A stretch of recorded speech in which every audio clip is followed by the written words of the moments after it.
प्रातः स्मरणीय विश्ववंदनीय संतों के सम्राट सतगुरु कबीर साहिब जी के पावन चरण कमलों में वंदना करते हुए आइए हम दिन की शुरुआत सतगुरु कबीर साहिब जी के ज्ञान रत्न बीजक से करते हैं। बीजक में जो साखी प्रकरण है, इसमें सतगुरु कबीर साहिब जी आज 138वीं साखी में बड़ी मार्मिक बात कह रहे हैं। सतगुरु कबीर साहिब जी कहते हैं, उन्होंने देखा होगा संसार में महापुरुष अक्सर संसार को चिंतन बड़े गहराई से करते हैं। साहिब ने देखा कि लोग संप्रदाय, मत, मजहब, पंथ, समाज, गुरु, परंपरा आदि के पक्ष में पढ़ करके हरि का भजन नहीं कर पा रहे हैं। इन मत, मजहब, वेद, पुराण, शास्त्रों आदि संप्रदाय में पढ़ करके आदमी अपने को तो बहुत अच्छा मानता है और दूसरे को एकदम तुच्छ, दीनहीन और नापाक भी मानता है। विचारों में भिन्नता होती है, लेकिन विचारों में विरोध नहीं होना चाहिए। सभी के मतपंथ संप्रदायों का, ग्रंथों का, महापुरुषों का आदर होना चाहिए और सब कहीं से सार लेकर के हमें भजन करना चाहिए। भजन करने से हमारे जीवन में जो दोष हैं, दुर्गुण हैं, विकार हैं, बुराइयां हैं, कमियां हैं, वो दूर होती हैं। और जो व्यक्ति इस प्रकार से अपने जीवन को बनाता है, उसका जीवन उत्तरोत्तर सुंदर से अति सुंदर होता जाता है। इसलिए सतगुरु कबीर साहिब जी आज इस साखी में कह रहे हैं कि भाई निष्पक्ष हो करके हरि का भजन करो, पक्षपात में ना पड़ो, क्योंकि हरि या हरि का भजन किसी संप्रदाय के घेरे में या किसी की बपौती नहीं है कि उसको कैद कर सके या उस पर अपना कब्जा कर सके। कोई भी महापुरुष आज या पहले या कभी भी ये कह रहा है या कह रहा हो या कहे कि हमारे ही गुरु महान है या हमारा ही संप्रदाय महान है, हमारा ही ग्रंथ महान है, यहाँ के अलावा और कहीं मुक्ति नहीं होगी, तो उसकी बहुत बड़ी नादानी है, भोलापन है। वो लोगों को भटका रहा, गुमराह कर रहा है। हमारे ही पंथ में, कबीर पंथ में बहुत सारी शाखाएं हो गई हैं। शाखाएं इसलिए हो जाती हैं क्योंकि जो महापुरुष होते हैं उनसे प्रभावित होकर सभी प्रकार की भावना वाले लोग उनके अनुयायी बनते हैं, जुड़ जाते हैं उनसे। लेकिन साहिब ने कहा है ना, मोह सिर ढाले ढेकुली और सींचे और की क्यार। अर्थात सतगुरु कबीर साहिब की आड़ में या संसार के जो भी महापुरुष हुए उनकी आड़ में लोग अपनी मान्यताओं को नहीं छोड़ पाने के कारण से उनकी आड़ लेकर के अपने विचारों को समाज में फैलाते हैं।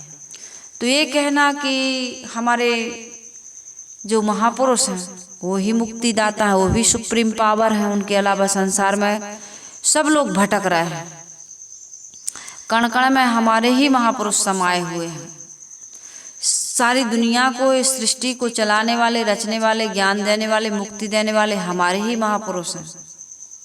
चाहे हम कबीर को कहें, चाहे बुद्ध को कहें, चाहे महावीर को कहें, राम को कहें, कृष्ण को कहें, किसी को भी कहें। संसार में बहुत सारे महापुरुष हुए हैं जिनको हम देवी देवता और भगवान भी कहते हैं।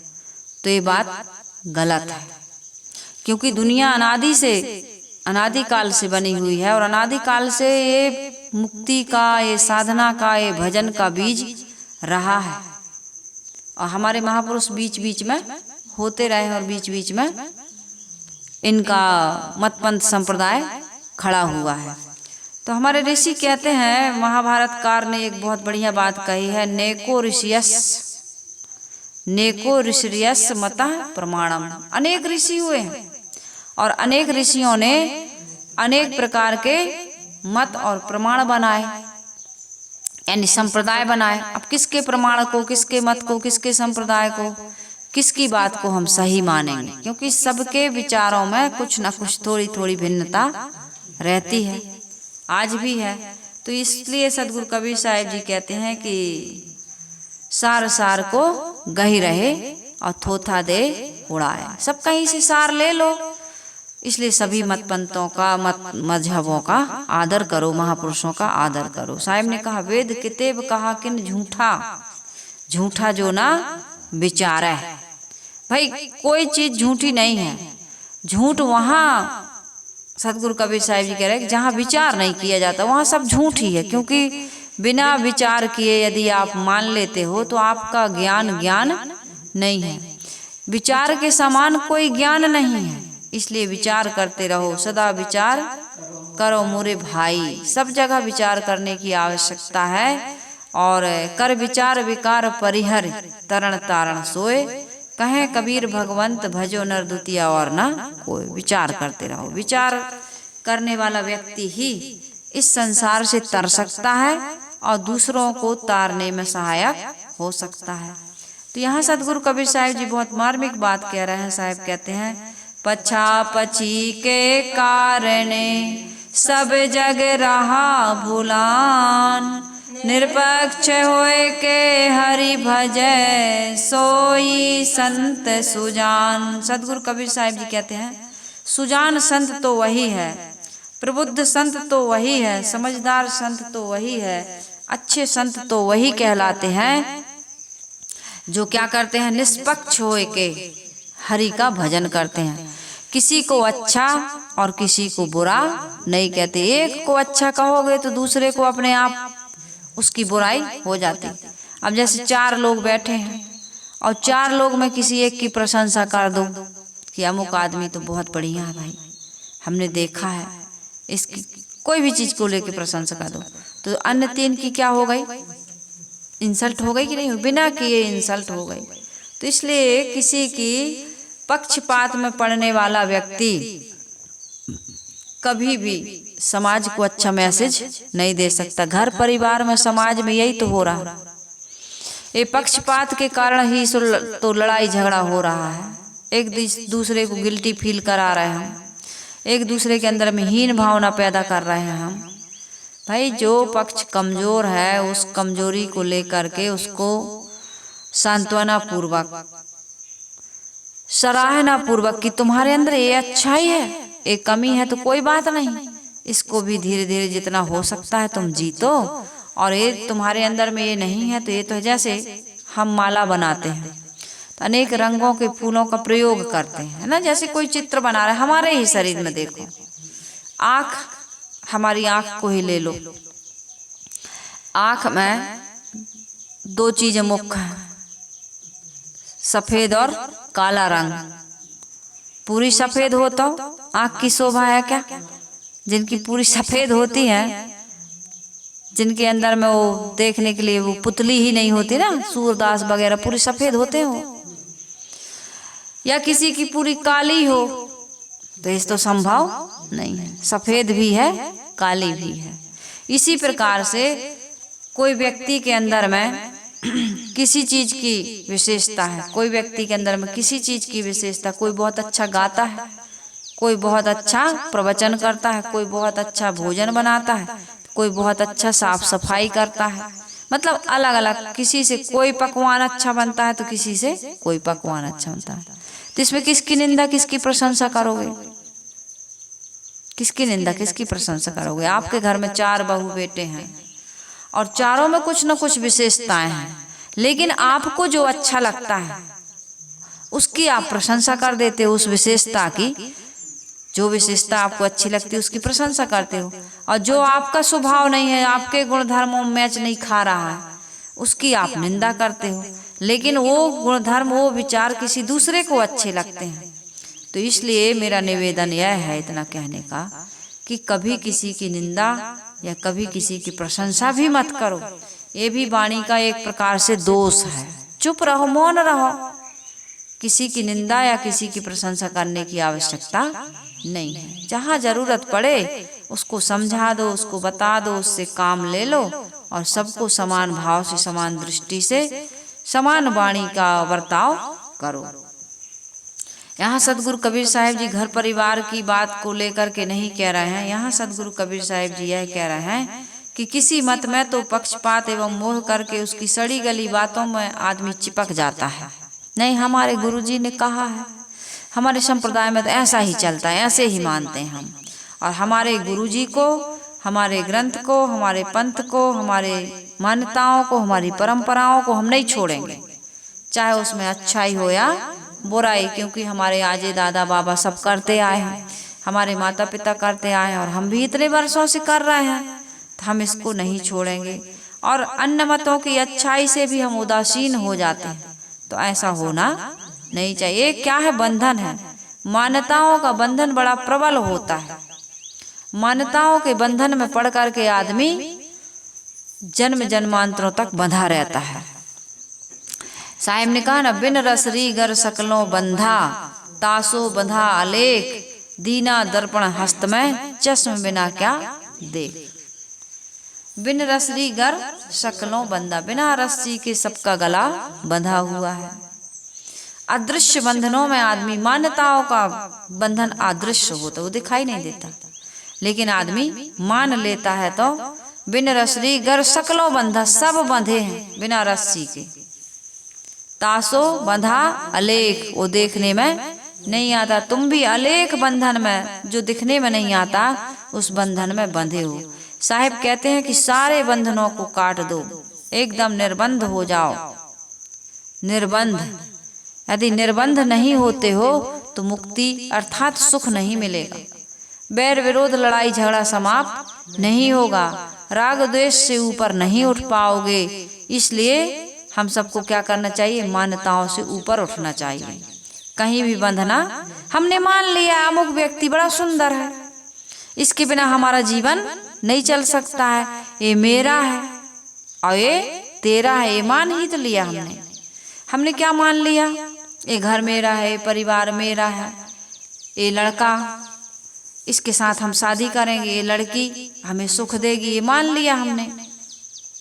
7 फेरे वचनों के द्वारा कितनी शादियां हो रही, मान लिया ये मेरी मंगेतर है, ये मेरी गर्लफ्रेंड है, ये मेरी पत्नी है, ये मेरा बेटा है, जबकि कोई किसी का नहीं है। कोई न साथी तुम्हारा जीव, सब मन के बिके हैं। कोई तुम्हारे साथ देने वाले नहीं है, कोई नहीं देता साथ। जैसे ही बूढ़े हुए या अब तुम कमाने लायक नहीं हुए या तुम्हारे पास अब कोई अधिकार, कोई पैसा, संपत्ति वगैरह नहीं है, तो घर के लोग भी यही सोचते हैं कि यार इनसे मुक्ति कब मिलेगी, अब तो एक जल्दी से मर जाते, इनकी सेवा एवा ना करनी पड़ती। एक दूसरे से हम क्यों संबंध जोड़ते हैं? स्वार्थ लागी करें सब प्रीति, सुर नर मुनि सबकी यह रीति। यदि कोई स्वार्थ हमसे न सधता हो तो कोई हमारी तरफ देखना भी पसंद नहीं करेगा। स्वार्थ से सब करते हैं, माता पिता स्वार्थ के साथी, भाई बंधु सब स्वार्थ के साथी हैं। बिना स्वार्थ के कोई किसी को पूछने वाला नहीं है। तो यहाँ पर हम मान लेते हैं, इसलिए हमें लगता है कि ये कहते हैं एक व्यक्ति ने मकान खरीदा और बातचीत हो गई, उसकी बयाना ले लिया, दे दिया, और अभी उस पर रजिस्ट्री नहीं हो पाई थी और वो आग में जल करके भस्म हो गया। जैसे ही पता चला तो पिताजी बेहोश हो गए, कहे हाय मेरी इतनी संपत्ति मेरी जल करके नष्ट हो गई। तो पुत्र ने बताया कि पिताजी अभी केवल बयाना हुआ है, रजिस्ट्री नहीं हुई है, थोड़ा सा बयाना दिया है, अभी पैसा भी नहीं दिया, लिखा पढ़ी भी नहीं हुआ, अभी हमारे नाम नहीं हुआ था। तो वो एकदम हंसने लगा, खुश हो गया। और फिर थोड़ी देर के बाद बताया नहीं नहीं नहीं रजिस्ट्री हो गई, फिर बेहोश हो गया। तो एक मान्यता का है, घर तो जला, लेकिन उसने मान लिया। हमने मान लिया हमारे घर में कोई हानि हो गई तो हमें बड़ा दुख होता है, सामने वाले को दुख नहीं होता है, वो बड़ा खुश होता है। हमारे घर में कोई मर गया, हम माथा कूट कूट के रोते हैं क्योंकि हमने मान लिया, और सामने वाला कहता है अच्छा मर गया, उसको खुशी होती है अंदर अंदर। तो कोई भी घटना हमें सुख दुख नहीं देती, मान्यताओं के ऊपर हमें सुख दुख होता है। तो यहाँ पर सदगुरु कबीर साहिब जी कह रहे हैं ये मान लेने से आदमी पक्षपात में पड़ जाता है। कहीं भी मान्यता के बंधन में बंधो मत। सच्ची बातें हैं, अच्छी बातें हैं, कल्याणकारी बातें हैं, जहाँ से हमारा हित होने वाला है उस चीज को एक्सेप्ट कर लो। कहीं से भी दीवार पर लिखा हो, किसी भी पागल व्यक्ति के मुंह से यदि निकल रहा 2 और 2 4 होते हैं तो मानना चाहिए कि 2 और 2 4 होते हैं। लेकिन कोई महापुरुष कह रहा है 2 और 2 5 होते हैं तो क्या मानना चाहिए? हमारे गुरुजी का है, माता पिता का है, कोई का है? गोस्वामी जी कहते जरूर है कि बिना विचार करो शुभ जानी, लेकिन साहिब कहते हैं सदा विचार करो मोरे भाई, और जौलो देह बिनसना जाई। सबकी बातों पर विचार करते रहो। हम विचार नहीं करते हैं इसलिए विकार ग्रसित हो जाते हैं, यानी कि हम राग द्वेष में पड़ जाते हैं, मान्यताओं के बंधन में पड़ जाते हैं। तो साहिब यहाँ कह रहे हैं कि राग द्वेष का कारण क्या है? सारा संसार इसी मान्यताओं के कारण, इसी राग द्वेष के कारण दुख पा रहा है, भटका हुआ है। सदगुरु कबीर साहिब जी कहते हैं तुम प्रबुद्ध बनो, समझदार बनो, सुजान संत बनो। कहते हैं एक ऊंट का व्यापारी था, 100 ऊंट थे और एक रस्सी उसकी कहीं गुम गई। 100 ऊंटों को बांधने के लिए वो रस्सी रखता था। एक सराय खाने में, मुसाफिर खाने में रात में रुका तो ऊंटों को बांधा, कहीं ऐसा ना हो ऊंट उठ करके भाग जाए। ऊंट ही था भाई, रात भर में पता नहीं कहाँ पहुंचे, कहाँ ढूंढेंगे, और उसको ढूंढने जाएंगे तो बाकी ऊंटों का क्या हाल होगा। तो वो बांध करके रखता था। तो एक रस्सी नहीं मिल रही थी उसको। अब वो बड़ा परेशान कि सबको तो बांध दिए और एक का क्या होगा। अब कोई एक व्यक्ति आया वहाँ, कहे भाई बड़ा परेशान लग रहे हो, मुसाफिर हो, कहाँ से आए हो बताया। कहे परेशानी का कारण क्या है? कहे एक रस्सी नहीं मिल रही हमारी, एक रस्सी गुम गई, अब रात हो गई है, 10 बज गए हैं, कहाँ से लाएं। उसने कहा यार परेशान मत हो, जैसे सब ऊँटों को बांधा है ना, ऐसे इसके गले में भी झूठे मूठ के हाथ फेर दो और यहाँ पर एक खूंटा गाड़ दो, जैसे नकल कर दो, जैसे बांधे हैं सबको ऐसे इसको भी कर दो। देखना बिना रस्सी के ऊँट कहीं नहीं जाएगा, बिना रस्सी के वो बंध जाएगा। कहे ऐसे कैसे हो सकता है? कहे तुम करके देखो। उसने ऐसे किया, जैसे सबके गले में हाथ डालता था, बांधता था, फिर एक खूंटा गाड़ता था, झूठे ही झूठ उसने ये सब किया। ऊँट नहीं, कहीं नहीं गया, बढ़िया बैठा रहा सब ऊँटों के साथ। अपनी जमात को छोड़ करके पशु पक्षी भी कहीं नहीं जाते हैं, तो कहीं नहीं गया वो भी। उसको लगा हमको भी बांधे। अब सुबह जब सब ऊँटों को खोला कि चलो अब दूसरे गांव जाना है, तो सब ऊँट तो उठ के चलने लगे, लेकिन ये ऊँट बैठे ही रहा। अब ये टस के मस ना हो, अब ये बहुत ऊँट को चलाने का कोशिश करे, उसको धक्का दे, उसको मारे, उसको बुलाए, अपनी भाषा में शब्दों का भी प्रयोग करे, लेकिन ऊँट का टस के मस होना बिल्कुल इधर से उधर ना हो। वो बड़ा परेशान। इतने में वो व्यक्ति जिसने बताया था ना, वो फिर आया कि देखो क्या हाल चाल, ऊँट भागा तो नहीं, मैंने बताया था, चलो इधर से ही घूम के निकल जाता हूँ, देखता हूँ क्या है। तो कहा भाई साहब आपने इसको क्या कर दिया, ये तो उठ ही नहीं रहा। कहा अरे भाई ये उठेगा कैसे, जैसे तुमने बांधा था वैसे इसको खोला है कि नहीं खोला? बोला हमने तो इसको बांधा ही नहीं है, तो इसको खोलेंगे क्या? कहे नहीं, जैसे तुमने बांधा था ना ऐसे इसको खोलो तभी चलेगा। तो उसने जैसे सबको खोला था ऐसे उसको भी खोला, तो सचमुच में वो ऊँट खड़ा हुआ और चल पड़ा। हमारे संत गुरुजन एक कहानी बताया करते थे। तो वास्तव में ये मान्यता का बंधन हमने मान लिया और हम बंध गए, लेकिन सच्चाई मान्यता से भिन्न होती है। सच अपने आप में सच होता है, उसको मानो या ना मानो। जल शीतल होता है, तुम मानो या ना मानो। पृथ्वी कठोर होती है, तुम मानो या ना मानो। अग्नि में उष्णता और दाहकता और प्रकाश होता है, तुम मानो या ना मानो। तो प्राकृतिक जो शक्तियां हैं, जो वस्तुएं हैं, वो कभी बदलती नहीं हैं। लेकिन आदमी जो मत मजहब और संप्रदाय बनाता है, किसी प्रकार की मान्यता जो गढ़ता है अपने मन में, जो उस मान्यता के अनुसार जो एक दृढ़ता धारण करता है, वो हमारी बनाई हुई है। उसको आदमी बनाता भी है और मिटा भी देता है। जैसे हमने मान लिया कि भैया गणेश जी गोबर के गणेश बनाते हैं ना, तो हम मान लेते हैं कि ये गोबर क्या हो गया, गणेश है। सुपारी गौरी है, मान लिए ना। हमने मान लिया कि भगवान ऐसा होता है, भगवान वैसा होता है। ये मान्यताओं को हम मिटाते भी हैं और बनाते भी हैं, लेकिन जल की शीतलता हमने उसमें पैदा नहीं की और न हम इसको कभी नष्ट कर सकते हैं। कुछ प्राकृतिक चीजें ऐसी होती हैं जिनको ना हम बनाते हैं, वे अपने आप बनी हैं। जैसे घड़ा को हम बनाते हैं, कुम्हार बनाता है ना, और घड़ा मिट भी जाता है, लेकिन कंकड़ है, पत्थर है, इनको हम चिकना शालीग्राम बनाते हैं, कितने लोग बनाते हैं, वो टूट फूट जाते हैं। तो प्रकृति की हर चीज तो बिगड़ती है। प्रकृति से पांच तत्वों को हमने नहीं बनाया तो उनके गुणधर्मों को हम ना बना सकते हैं ना बिगाड़ सकते। लेकिन प्रकृति से निर्मित कुछ चीजें ऐसी हैं जिनको मनुष्य बनाता है, उनको बनाया भी जाता है और बिगाड़ा भी जाता है, वो अपने आप बिगड़ भी जाते हैं। छह ऋतुओं का परिवर्तन तो होता है, इसी छह ऋतुओं के परिवर्तन के स्वभाव से इन छह ऋतुओं के परिवर्तन के अंतर्गत जो कुछ बनता है वो भी बनता है और मिट जाता है। तो यहाँ पर सदगुरु कबीर साहिब जी ये कह रहे हैं कि मान्यताओं का बंधन बड़ा विचित्र है। मान्यताओं के बंधन से बच करके, इनकी फंदे से निकल करके हमें विचारवान होना चाहिए, विवेकवान होना चाहिए। कबीर देव एक बात इतनी धारदार एवं सत्य प्रतिशत तथ्यपूर्ण कहते हैं कि मन मूक होकर उससे सोचते ही रह जाता है। साहब कहते हैं, पछा पछी के कारणे सब जग रहा भूलान, पूरा संसार भूल गया, भटक गया। किसी ने धार्मिक लोगों को देखा होगा, कबीर साहब जी ने भी देखा, आप लोगों ने भी देखा होगा, मान्यताओं को लेकर के खून खराबा कर देते, लड़ाई झगड़ा कर देते हैं। वो हमारे मठ में नहीं आ सकते, हम उनके मठ में नहीं जा सकते। वो हमारे आश्रम में नहीं आ सकते, हम उनके आश्रम में नहीं जा सकते। वो हमारे मंच पर नहीं बैठ सकते, हम उनके मंच पर नहीं बैठ सकते। वो हमारे शिष्य के यहाँ नहीं आ सकते, हम उनके शिष्य के यहाँ नहीं जा सकते। ये क्या तमाशा लगा हुआ है? अपना अपना, ये तो हमारा एरिया, ये तो हमारे शिष्य हैं।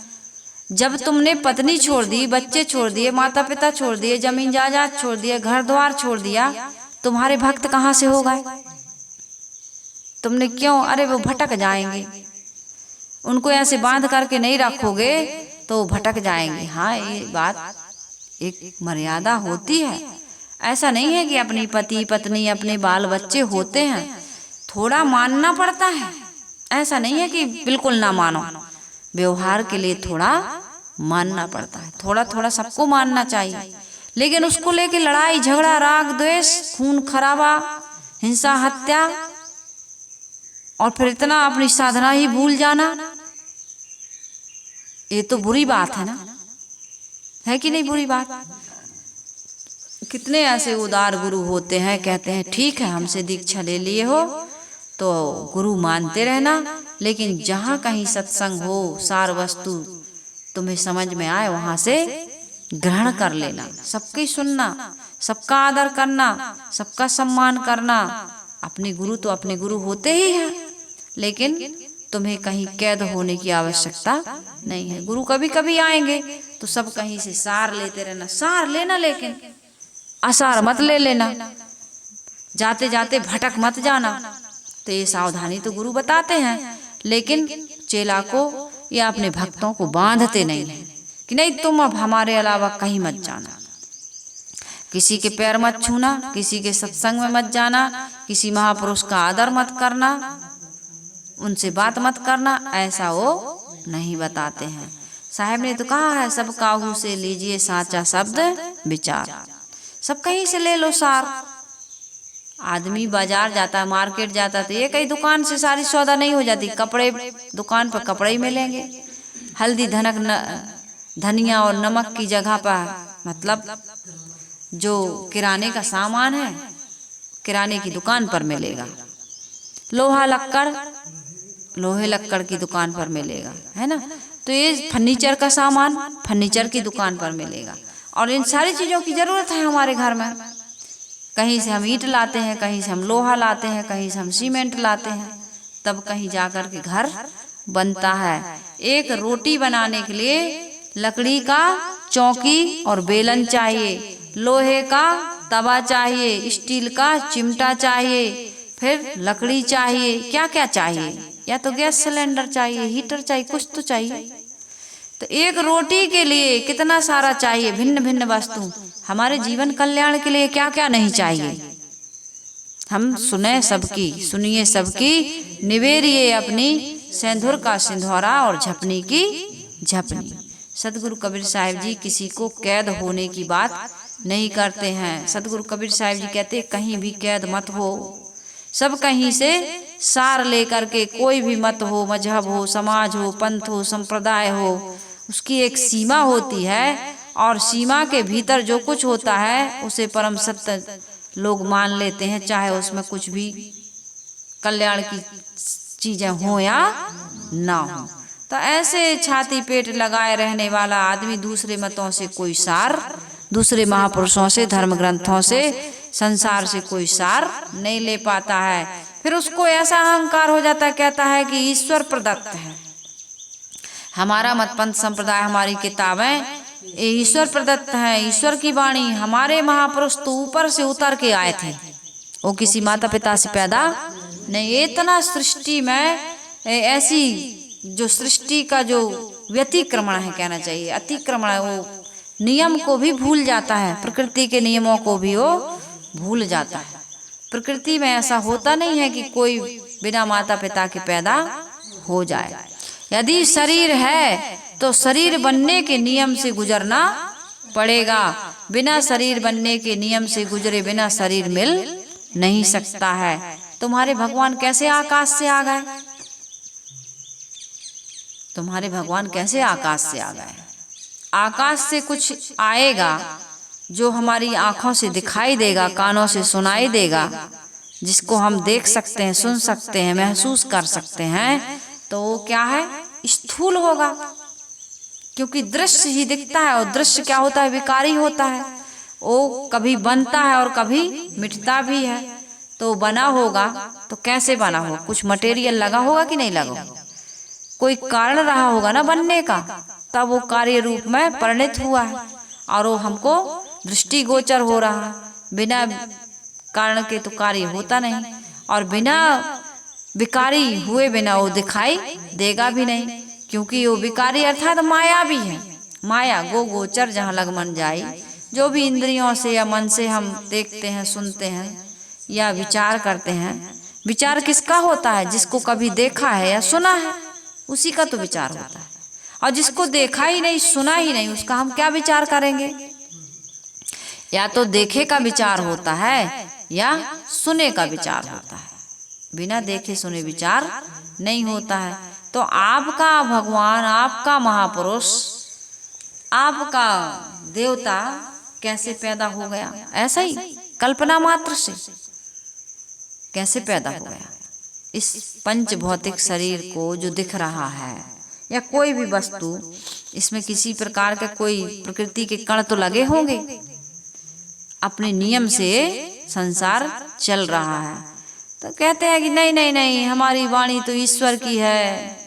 ऐसे कहने वाले, हमारे भगवान तो आकाश से उतरते हैं। ऐसे बहादुर लोग अन्य मतों एवं ग्रंथों को मानव कल्पित मानते हैं और तुच्छ मानते हैं, छोटा मानते हैं।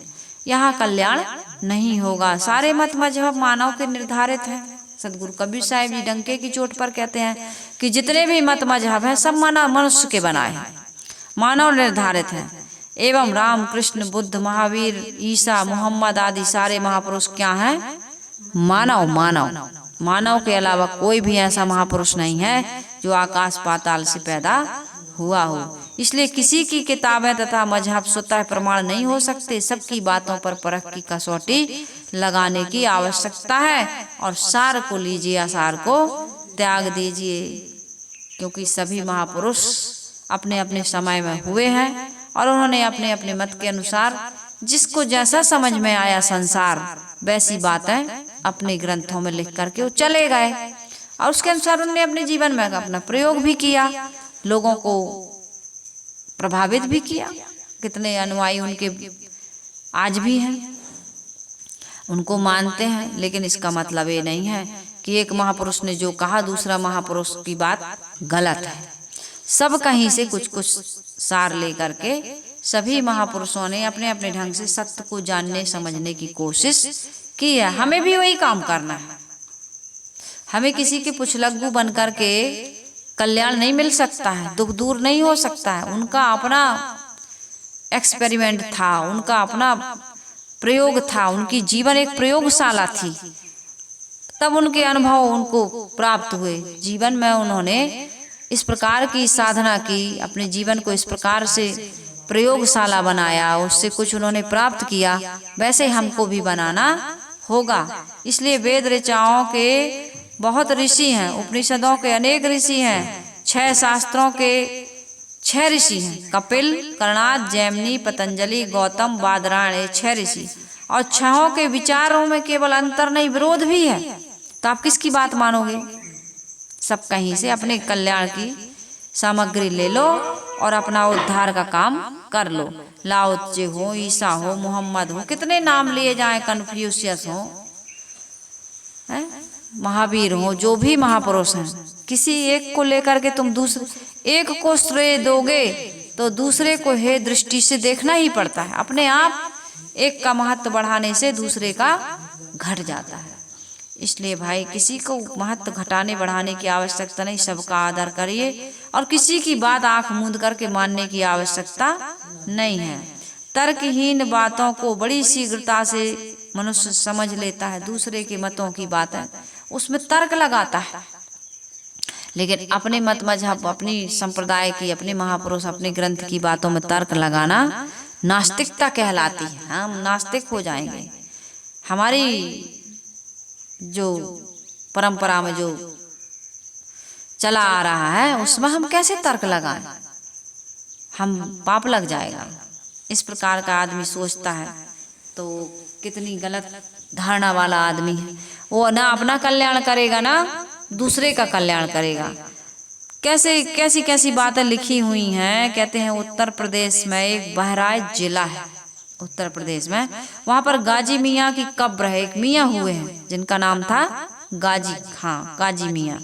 तो उन गाजी मियाँ की कब्र पर जाने से अंधे को आंख मिल जाती है, कोढ़ी को काया मिल जाती है, निर्धन को धन मिल जाता है और निर्वंशी को पुत्र मिल जाता है। इस प्रकार की मान्यता। यदि उस कब्र के दर्शन करे और वहाँ कब्र से छुआ करके जो पानी वहां पर दिया जाता है उसको यदि ग्रहण कर ले तो उसकी सारी मनोकामनाएं पूरी हो जाती हैं। लेकिन वहां पर गोस्वामी जी क्या लिख रहे हैं, उसकी बहुत पहले की बात है, जब गोस्वामी जी हुए थे उसके पहले की मान्यता थी वहां पर गाजी मियाँ की कब्र की। तो गोस्वामी जी ने क्या कह दिया कि लही आंख कब आंधरे, बांझ पूत कब ले आए, कब कोढ़ी काया लही जग बहराए जाए। ऐसा नहीं होता है। किस अंधे को आंख मिल गई, किस बांझ को पुत्र मिल गया और किस कोढ़ी को काया मिल गई, जो संसार के लोग बहराए जा रहे हो, गाजी मियाँ के कब्र के दर्शन करने जा रहे हो, सब उधर का पानी छू करके ग्रहण कर रहे हो। लेकिन जब गोस्वामी जी की बात आती है तो अपने लिए क्या कहते हैं वो कि 4 खानी जग जीव अपारा और अबध तजे तन नहीं संसारा। अपने ग्रंथ में ऐसा लिख दे। दूसरे की मान्यताओं का तो खंडन कर दिए, अंधविश्वास का तो खंडन कर दिए, है ना। वहां पर बिल्कुल विवेक की बात कर रहा है, निर्णय की बात कर रहा है कि ऐसा होता नहीं है। लेकिन यहाँ अपने ग्रंथ में क्यों लिख देते हैं कि 4 खानी जग जीव अपारा और अबध तजे तन नहीं संसारा। 4 खानी के जितने भी जीव हैं, 84 राशि के खानी के जितने भी जीव हैं, यदि अयोध्या में शरीर छोड़ दें तो दोबारा संसार में वो नहीं आते। चाहे कृमि कीट पतंगी हो, चाहे पशु पक्षी हो, चाहे मनुष्य हो, 4 खाने के जीव बस अवध में अयोध्या में चले जाओ, वहां पर शरीर छोड़ दो तो फिर दोबारा संसार में नहीं आओगे। सायुज्य मुक्ति होगी उनकी। सीधा आप कहाँ जाओगे? भगवान के धाम में जाओगे। सामीप मुक्ति, सायुज्य मुक्ति, सालोक मुक्ति, है ना। सायुज्य, सामीप्य, सारूप मुक्ति, 4 प्रकार की मुक्ति बताते हैं। ऐसी मुक्ति हो जाएगी तुम्हारी। कैसी कैसी मनगढ़ंत बातें धर्म ग्रंथों में लिखी गई हैं। अमुक दिन पानी ना पियो, अमुक दिन भोजन ना करो, अमुक दिन मर जाओ, अमुक नदी में स्नान कर लो, वहाँ मुंडन कर लो। यदि सधवा स्त्री अपनी बालों की जो त्रिवेणी में अपनी चोटी को काट करके डाल देती है तो वो कभी विधवा नहीं होती है। कितने कितने धर्म ग्रंथों में का दुनिया भर के नुस्खे बताए गए हैं। आदमी उसी के पीछे दौड़ा। कर्म सुधार की बात है, कर्म सिद्धांत की बात है। सदगुरु कबीर साहब जी बताते हैं कि आपन कर्म न मैटो जाए। साहब कहते हैं कि यदि तुमने पाप किया है तो चाहे गंगा में नहाओ, लेकिन तुम्हारी गंदगी दूर होने वाली। जो तुम्हारे हाथ से पाप हो गया है, जाने और अनजाने में, जाने और अनजाने में, उसका भी फल तुम्हें भोगना पड़ेगा। एक बहुत सुंदर फिल्म बनी है, उसको देखिएगा आप। जो बोएगा वही पाएगा, जैसी करनी वैसी भरनी। उसमें बहुत सुंदर संदेश दिया। कादर खान की डायलॉग आप सुनेंगे तो बहुत सुंदर सुंदर बातें कहता है वो। संदेश तो हर कहीं से, प्रकृति के कण कण से मिल रहा। हम उन चीजों को इग्नोर कर देते हैं, उन चीजों को एक्सेप्ट नहीं करते हैं। जहां भी अपने जीवन सुधार की बात होती है वहां हमको बड़ा मुश्किल लगता है। हाँ, कर्म कांड के लिए कह दो, जल चढ़ा दो, नदी में नहा लो, एक लोटा जल चढ़ा दो, अगरबत्ती लगा दो, आरती घुमा दो, बेलपत्री चढ़ा दो, क्या क्या ऐसा कुमकुम, ऐसा टीका, और ऐसे पूरब की तरफ ये कर लेना तो पश्चिम की तरफ ये कर लेना। ये खूब नुस्खे आ रहे हैं, खूब सुन रहे हैं लोग। मिलियन मिलियन में आदमी सुन रहे हैं, करोड़ों करोड़ों में, करोड़ों की संख्या में ऐसे वीडियो, ऐसी बातें, ऐसे महापुरुष वायरल हो रहा है। लेकिन अपनी जिंदगी को बर्बाद कर रहा है। वायरल नहीं हो रहा, जिंदगी खुद की भी डूब रही है, और वो जितने भी हैं उनके संपर्क में आ रहा है, उनकी सबकी जिंदगी को तबाह कर रहा है। क्योंकि चमत्कार से कुछ भी होने वाला नहीं है। तो गोस्वामी जी हो, चाहे संसार के कोई और महापुरुष हो, दूसरे की बातों को तो बड़े खंडन करते हैं, लेकिन जब अपनी ऊपर बात आती है तो उसी चीज का वो अपने जीवन में मंडन कर लेते हैं। तो इस प्रकार से नहीं होना। कितने कबीरपंथी महापुरुष हैं जो एक सांस में राम का, कृष्ण का, व्यास का, वशिष्ठ का, हनुमान का, ईसा का, मोहम्मद का, सबको गिना देते हैं कि सब मर गए, सब मर गए। लेकिन जब कबीर साहिब जी पर बात आती है तो भावुक होकर के क्या कहते हैं, कबीर साहिब जी का शरीर तो पंच भौतिक था ही नहीं, और शरीर कैसे बनता है ये उनको पता ही नहीं। जब कबीर साहिब जी का शरीर पंच भौतिक नहीं था तो शरीर बनता कैसे, ये पता है कि नहीं? बनता कैसे? सबका शरीर पंच भौतिक तत्वों से ही निर्मित होता है। यदि ये शरीर है तो 5 महाभूतों से ही बनता है। अब कबीर साहिब जी का तो शरीर 5 भूतों से बना ही नहीं था। जब वे चाहे संसार में आते हैं, जब वे चाहे संसार से चले जाते हैं। हर युग में सदगुरु कबीर साहिब जी आते हैं। सत्सुकृत, मुनिंद्र, करुणामय और कबीर, चारों युग में हमारे सदगुरु कबीर साहिब जी ही। यद्यपि हम भी कबीर साहिब जी को मानते हैं, कबीर पंथी हैं हम भी, लेकिन जो बात गलत है वो बात गलत है। ऐसा चमत्कार फैलाना और लोगों को गुमराह करना ये महान पाप का कार्य है। इस प्रकार से किसी को गुमराह नहीं करना चाहिए। ना वे कभी माता पिता से पैदा हुए हैं, ना उनको मरण प्राप्त होता, वे तो पक्की देह के हैं। ये सारी बातें बेवजह बेमतलब के बखेड़ा पैदा करना है। इस प्रकार की बातें लोगों को बता बता करके अन्य मत पंथ संप्रदायों की निंदा करके लोगों को क्या बनाया जा रहा है, कबीर पंथी बनाया जा रहा है। कबीर साहिब को सुप्रीम पावर बना करके कबीर साहिब ने जो सिद्धांत बताया, जैसे आत्मा ही परमात्मा है, पवित्र कर्म ही पूजा है, मनुष्य जितने भी देहधारी हैं सब इनके अंदर में परमात्मा विराजमान है, यही देवी देवता हैं। इनके साथ करुणा का, प्रेम का व्यवहार करना ही सबसे बड़ी पूजा है, सबसे बड़ी सेवा है। और सबका मान अपमान, भूख प्यास, निंदा गाली सब सह लेना, लेकिन सबके लिए समदृष्टि से व्यवहार करना, यही तपस्या है। सच बोलना, साच बराबर तप नहीं, झूठ बराबर पाप। जाके हृदय साच है, ताके हृदय आप, सदगुरु कबीर साहिब जी कहते हैं। सदगुरु कबीर साहब जी कहते हैं कि कर्म को मानो अपन कर्म न मैटो जाए। कर्म यदि सही नहीं है, कर्म शुद्ध नहीं है, कर्मों को पूजा नहीं बनाया तुमने, तो तुम्हारे पापों को कोई काटेगा नहीं। तो इन बातों को नहीं बताओगे, इनका कोई वजन नहीं है, बस चमत्कार जोड़ देते हो और चमत्कार से सबको गुमराह। हाँ, गुरु का महत्व है, लेकिन गुरु को पाखंडी नहीं होना चाहिए, चमत्कारी नहीं होना चाहिए, अंधविश्वासी नहीं होना चाहिए। यदि इस प्रकार का गुरु है तो वो न खुद का कल्याण कर रहा है, ना समाज का कल्याण कर रहा है। इसलिए सदगुरु कबीर साहब जी ये कह रहे हैं कि भाई जिनने जिनने देह धारण की है उन सब ने माता पिता से ही देह धारण की है। गोस्वामी जी का गुरुदेव जी बताया करते थे, कहते हैं कि वहाँ पर विवाह हुआ है चारों भाइयों का, तो प्रक्षेप में ये कथा आई है कि वहाँ पर सीता की सहेलियाँ विनोद कर रही हैं राम कलेवा में, ये बात आई है। सुबह सुबह जब वो नाश्ता देते हैं, जलपान देते हैं, जिसको हमारे यहाँ भी कलेवा कहते हैं। अब तो लोग सब आधुनिक होते जा रहे हैं, कलेवा को नाश्ता कहने लगे, ब्रेकफास्ट कहने लगे, लेकिन हमारे यहाँ अभी भी पुराने लोग कहते जाओ कलेवा दे आओ, उनको बोले आओ पिताजी कह दो कलेवा कर ले, कहते थे ना। दोपहर के भोजन को रोटी जे ले, रात के भोजन को ब्यारी कर ले, ऐसे बोलते थे, अभी भी बोलते हैं गांव देहातों में।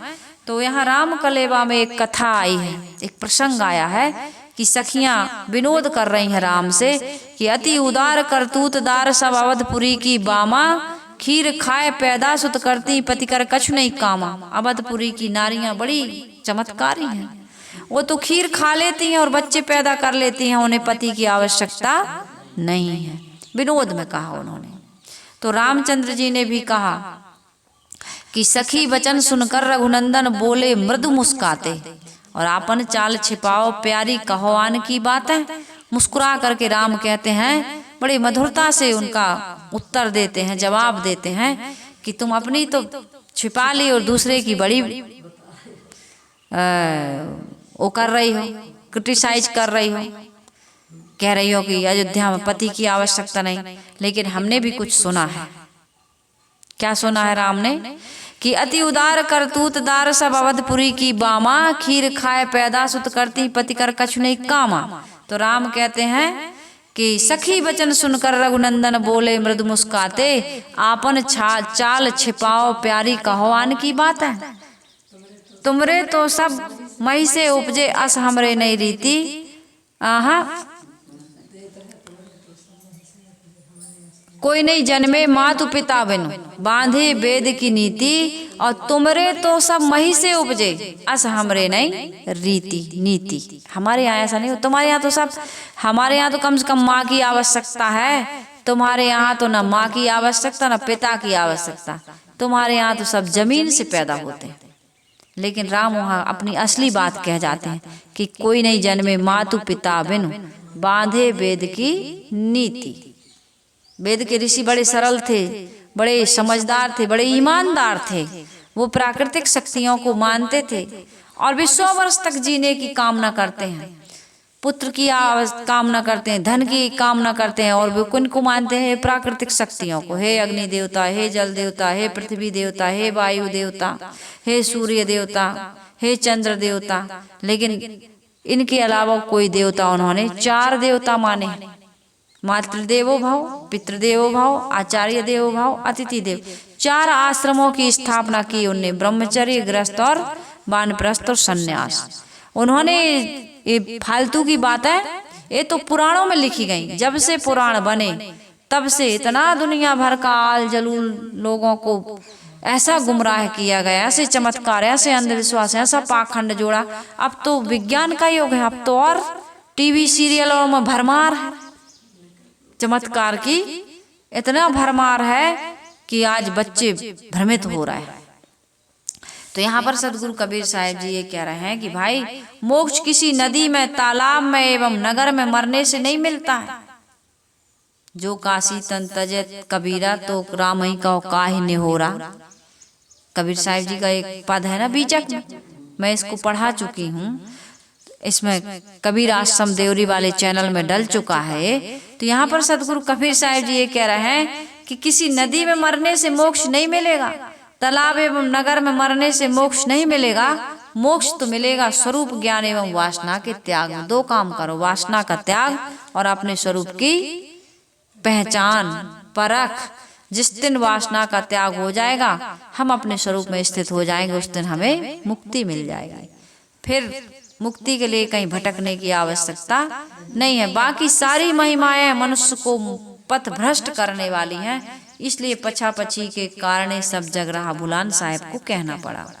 सब पक्षपात में पड़े हैं। तुम्हारे भगवान यदि छोटे महापुरुष हैं, तुम्हारे महापुरुष छोटे भगवान हैं, तो हमारे महापुरुष तो आकाश से, किसी ने कहा हमारे सनातन धर्म में कहा अवतारवाद, हमारे भगवान ऊपर से नीचे आते हैं।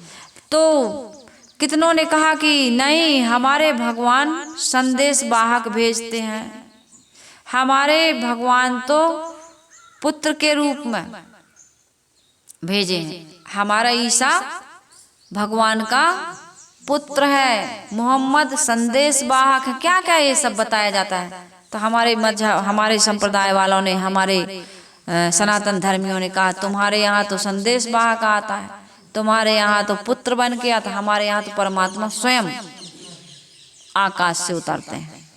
ये सब होड़ लगी हुई है, होड़बाजी। और जबकि ना किसी का पुत्र बन के आता है, ना संदेश वाहक बन के आता है, ना किसी का अवतार लेके आता है। हाँ, तुम्हारे 2 हाथ वाले थे, हमारे 4 हाथ वाले।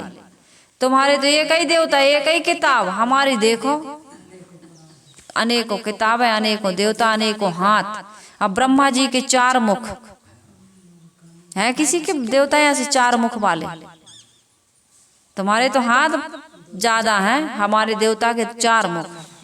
अब क्या जवाब है इसका? कोई है जवाब? कोई तोड़ निकाल पाओगे? तो ये सब चल रहा बिल्कुल बच्चों को तो सच्चा ज्ञान है, बच्चों को ये झूठा ज्ञान दे दे करके भटकाया जाता है। अभी छोटे से बच्चे से पूछ लो आप कि मिट्टी की गाय दूध देगी, तो कहेगा नहीं देगी।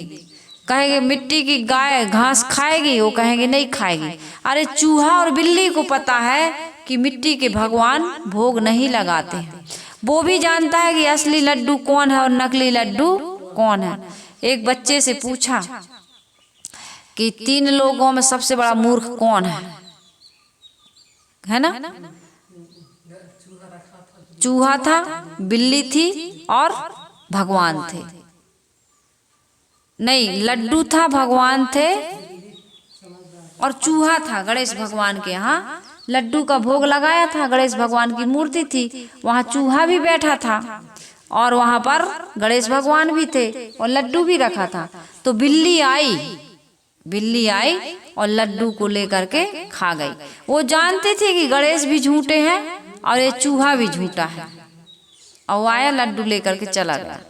चूहा को नहीं खाई बिल्ली चूहा को नहीं खाई, वो लड्डू को लेकर के खा ली। लेकिन इंसान नहीं समझता है कि ये गणेश भी मिट्टी के हैं और ये चूहा भी मिट्टी का है। और भगवान को तो चढ़ा तो है भोग, नकली भगवान के हाथ में लड्डू है, सब वही खा ले। तुम्हें लड्डू खिलाने की क्या आवश्यकता है अब? लेकिन आदमी नहीं समझ पा रहा है, आदमी को ये भ्रम हो गया है कि नहीं। तो छोटा सा बच्चा हो यदि उसको पूछो कि मिट्टी की गाय घास खाएगी, तो कहते नहीं खाएगी। पीतल की गाय नहीं खाएगी, सोने की गाय नहीं खाएगी। क्यों नहीं खाएगी? क्योंकि उसमें जान नहीं है। तो फिर भगवान खाएंगे तो वो बड़ा दुविधा में पड़ जाता है कि अब क्या करें, क्योंकि मम्मी तो कहती है खाते हैं, मम्मी को रोज देखते हैं भोग लगाते। मम्मी हमारी रोज भगवान को भोग लगा रही, नहला रही, धुला रही और रोज बता रही है कि भगवान बहुत बड़े हैं, भगवान बहुत बड़े हैं। यही सब कुछ कर रहे हैं, आरती करो इनकी, पूजा करो इनकी, परिक्रमा करो इनकी, फूल चढ़ाओ इनको, रोज बता रही ना मम्मी। तो वो दुविधा में पड़ जाता है, कैसे कहें कि भगवान पत्थर के हैं, ये नहीं सुनेंगे, नहीं खाएंगे। पड़ जाता नहीं दुविधा में बच्चा, उधर फिर वो मौन हो जाता है, वो नहीं कह पाता है कि ये पत्थर के भगवान है, इनमें कोई जान नहीं है। और जान है तो जहान है, और जब जान ही नहीं है तो कैसा भगवान है? तो पंडित जी से प्राण प्रतिष्ठा करवा लेते हैं और पंडित जी जब प्राण प्रतिष्ठा कर देंगे तो तुम्हारे घर में गाय मर जाती है, कुत्ता मर जाता है, कोई घर का व्यक्ति मर जाता है, उसमें प्राण प्रतिष्ठा करवा लेनी चाहिए ना, करवानी चाहिए ना। सत्यनारायण की कथा, सत्यनारायण की कथा हम पूरा झूठ ही झूठ बताते हैं। नाव डूब गई, फिर उसमें कहे कि सारी धन संपत्ति लता पत्रा रखी, कुछ नहीं है, वो संपत्ति लता पत्रा हो गई। एक कहानियां क्यों बताई जाती है, इसका सेंस बताना चाहिए और इसका सेंस समझना चाहिए कि कभी भी झूठ नहीं बोलना चाहिए, कथा का प्रवचन का अपमान नहीं कर ले। कथा प्रवचन ऐसी हो तब तो, अब कथा ही प्रवचन झूठी है, झूठी झूठी बात बता रहा है उसमें। तो यहाँ पर सदगुरु कबीर साहिब जी कहते हैं कि भाई निरपक्ष होए के हरि भजय सोई संत सुजान। सदगुरु कबीर साहिब जी कहते हैं वही ज्ञानी संत है जो सारे पक्षपातों को छोड़कर हरि का भजन करता है। और हरि के भजन के बारे में पिछली साखी में बहुत सारी चर्चा हो चुकी है कि हरि कौन है। तो 137वीं साखी में हमने आपको बताया है कि हरि की भक्ति या हरि का भजन या हरि कौन है, इसको आप पिछली साखी 137वीं साखी में सुन सकते हैं। यहाँ राम कृष्ण ईसा बुद्ध मोहम्मद हनुमान गणेश ब्रह्मा विष्णु महेश कबीर नानक बुद्ध महावीर दयानंद सरस्वती आदि किसी भी के पक्ष में सटना या इन सब में किसी को भजना जपना हरि भजन नहीं है। राम राम कहना हरि भजन नहीं है, कान्हा कान्हा कहना भी हरि भजन नहीं है, राधा राधा कहना भी हरि भजन नहीं है, ओम नमः शिवाय कहना भी भजन नहीं है, या तुम कबीर कबीर कहते हो यह भी भजन नहीं है। भजन क्या है? प्राणी मात्र के प्रति करुणा, सेवा का भाव एवं यथासाध्य सेवा क्रिया, संत सेवा एवं स्वरूप स्थिति, अपनी मन इंद्रियों को की पवित्रता और समाज की सेवा, यही सबसे बड़ा क्या है? हरि का भजन। और एक ऐसा होना चाहिए निष्पक्ष हो करके, किसी भी मतपंथ संप्रदाय का व्यक्ति क्यों ना हो, स्त्री हो पुरुष हो, हिंदू हो मुसलमान हो, सिख हो ईसाई हो, ब्राह्मण हो क्षत्रिय हो वैश्य हो, अमीर हो गरीब हो, सबके लिए एक जैसा भाव रखना, सबके लिए सेवा का भाव, आदर का भाव, सम्मान का भाव रखना, ये क्या है? हरि का भजन है। किसी को दुख न देना मन से वाणी से कर्मों से, ये क्या है? हरि की सेवा है, हरि का भजन है। कर से काम करते रहो और मन से राम भजते रहो, अर्थात राम राम भजने के लिए नहीं कह रहे, सबका हित चिंतन करते रहो, सबका भलाई का चिंतन करते रहो, यही है हरि का भजन। इसमें किसी मजहब की या किसी प्रकार की क्रियाकलाप करने की या किसी कल्पित देवी देवताओं को भगवान मान करके उसको खिलाने पिलाने नहलाने धुलाने अगरबत्ती धूप माला करने की आवश्यकता नहीं है। करते हो बच्चों के खेल में मनोरंजन करना है तुमको तो मनोरंजन करते रहो, बाकी इस मनोरंजन से कोई लाभ विशेष लाभ होने वाला नहीं है। थोड़े समय ताश खेलते हो मन बहल जाता है, बल्कि इसमें यदि तुम पैसा लगा लगा के खेलोगे तो गरीब और बन जाओगे। मनोरंजन एक नशा बन जाएगा तुम्हारा, नशा ही तो बना है। हाँ भैया चलो पूजा का टाइम हो गया, अब तो पूजा का टाइम, मन नहीं लग रहा, पूजा के टाइम में बस तुम्हें भगवान की याद आती, बाकी समय और जबकि वो तो हमेशा बैठा है अंदर।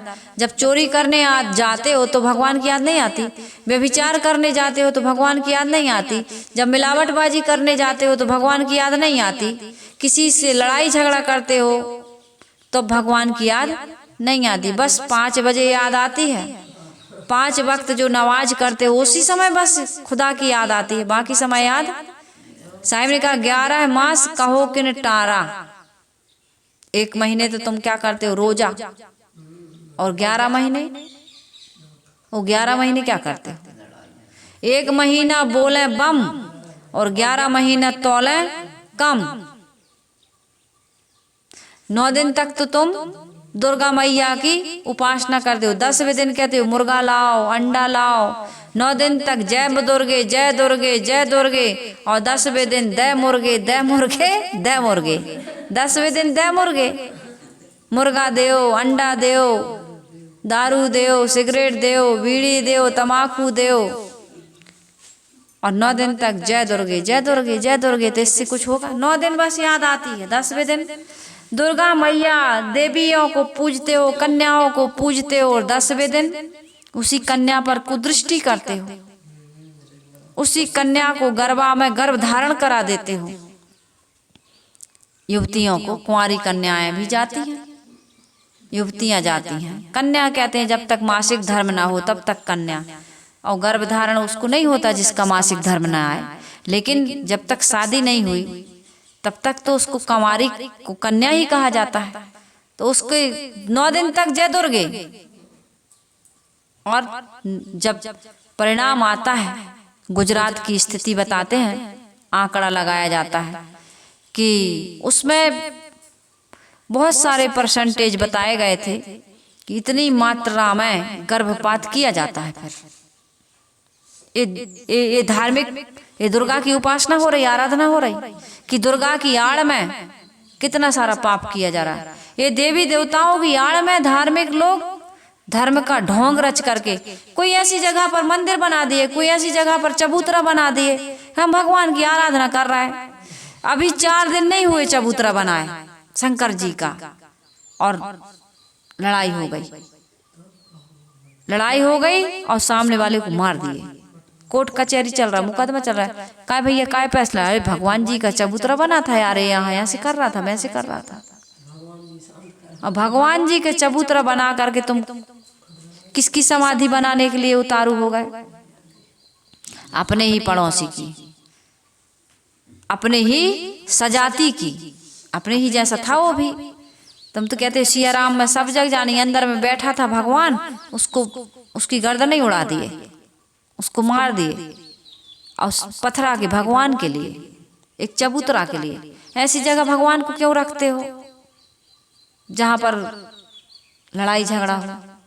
ये भगवान को तुम क्या बना? हथखंडा, जमीन को इनलीगली जमीन पर कब्जा करने के लिए।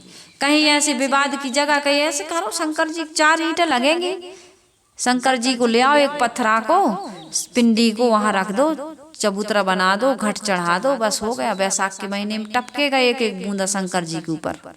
शंकर जी के सिर पे तो गंगा सवार है, तुम क्या है उसको 4-4 बूंद टपका रहे हो? ये ज्ञान नहीं है। उनके मस्तिष्क पे चंद्रमा है, तुम क्या उनको दीपक दिखाओगे? तुम अपनी व्यवस्था करने में लगे हुए हो। भगवान को अपनी व्यवस्था की नहीं पड़ी थी, भगवान अपनी व्यवस्था में ही है। तुम उनको यदि कहते भैया नहीं जल चढ़ाएंगे तो सांप निकल आएगा, बिच्छू निकल आएगा, भाई अपनी व्यवस्था से चल रहा है ना। यदि हमें नहीं पूजोगे तो काला ही नाग आएगा तुम्हारे घर में। तो भगवान की व्यवस्था भगवान करके बैठा है, तुम उस भगवान की व्यवस्था, आस्था है तो रखो, लेकिन आस्था पर दूसरे का शोषण मत करो। इस शोषण करने के लिए भगवान की तुम पूजा करते हो तो नरक में जाओगे, नरक में भी जगह नहीं मिलेगी। बहुत बड़ा अनिष्ट करते हैं, असगुन करते हैं सब। कहीं पीछे में भगवान को रख लिए, कहीं बगल में। भगवान को रखना ही है तो सामने रखो, जहाँ रह रहे हो वहाँ भगवान को सामने रखो। हर समय उसकी दृष्टि और तुम्हारी दृष्टि एक दूसरे से मिलनी चाहिए।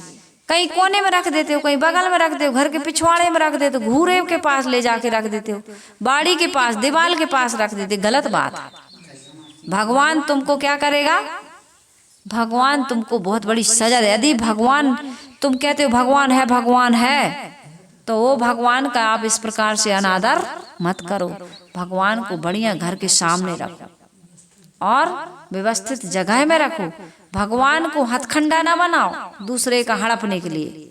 इस प्रकार से करते हो तो ये बहुत बड़ा तुम्हारे जीवन में पाप हो रहा है, बहुत बड़ा अनिष्ट होगा। इसलिए या तो मानो मत, और मानते हो तो सही ढंग से मानो, उसका दुरुपयोग मत करो। भगवान को, भगवान की आड़ में तुम धार्मिक बन करके पाप कर रहे हो। लोग तुम्हें धार्मिक कहते हैं, शक ना करें लोग तुम पर, और तुम कितने गलत काम कर रहे हो।